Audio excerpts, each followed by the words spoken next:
I found out my mom was my real father's maid. The rain had been falling all morning, a soft drizzle tapping against the rusted roof of Kweku's small apartment, the kind of rain that carried both peace and sorrow.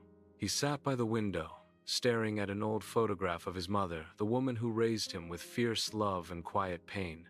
She had always been strong, always smiling, even when her hands cracked from washing other people's clothes.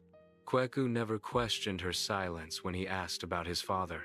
She'd simply say, "Some truths come when the heart is ready." But the truth came long before his heart was ready. It started one afternoon, when Kweku received a call from an unknown number. The man's voice on the line was deep, measured, and oddly familiar. "Is this Kweku Mensa?" the voice asked. "Yes. Who's this?" There was a pause. Then, softly, "I'm your father." The world went silent. Kweku froze. For years, he had imagined what his father might sound like, what kind of man he was. But now, the man on the phone was not the picture he had built in his head, not a hero, but a ghost from his mother's past. Days later, they met at a quiet cafe on the outskirts of Accra. The man was older, his eyes heavy with regret. He introduced himself as Time's Mr. Asare Asterisk, a wealthy businessman, known for his pride and discipline.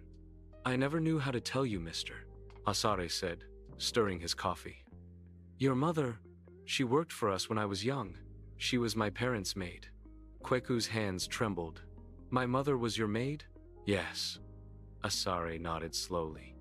"She was kind, humble, and beautiful. We fell in love when we shouldn't have." The words struck Kweku like thunder. He remembered all the times his mother avoided questions about the past, the pain in her eyes when he asked why he never met his father. Asare continued, his voice breaking.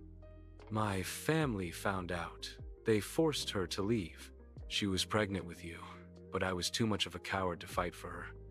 My father would have disowned me, so I let her go." Silence filled the room, thick, suffocating silence. Kweku felt anger rise in his chest. For years, he had struggled, watching his mother work herself to exhaustion, wondering why he never had a father's love. And now, to hear that his life began in secrecy and shame burned like fire in his veins.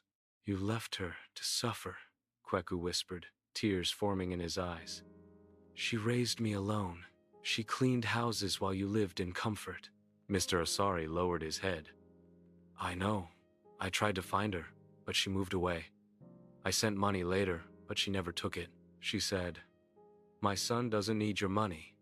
He needs your truth." Those words hit Kweku harder than anything. His mother, even when wronged, had chosen dignity over pity. That night, Kweku went home and sat beside his mother's framed picture. He finally understood the tiredness behind her smile, the strength behind her silence. Days turned into weeks, and Kweku avoided Mr. Asari's calls. He didn't know how to forgive. But one Sunday morning, while visiting his mother's grave, he saw a familiar figure standing there, flowers in hand. It was Mr. Asari. Without a word, they stood together, the silence between them heavy with years of regret. Finally, Asare said softly, "She forgave me long ago, Kweku. I'm the one who hasn't forgiven myself." Kweku looked at him, tears streaming freely. "She gave me everything you didn't love, sacrifice, faith. You can't replace that. But maybe," he paused, his voice trembling, "maybe I can learn to forgive you too." Asare nodded, tears filling his eyes.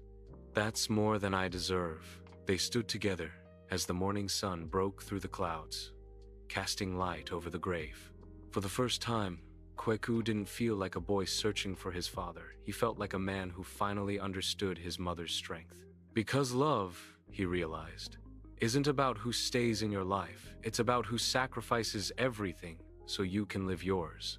Months later, Kweku found himself visiting Mr. Asari often, slowly, painfully.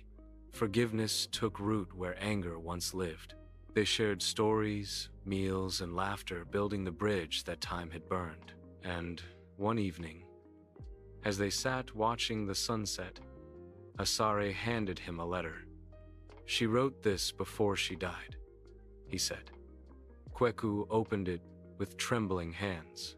"My son," the letter read, "if you ever find your father, do not hate him.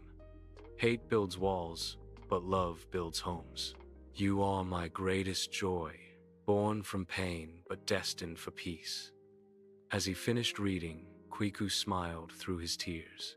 His mother had always known the truth, not just about their past, but about the power of forgiveness.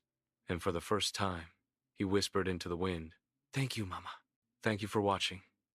See you in the next video."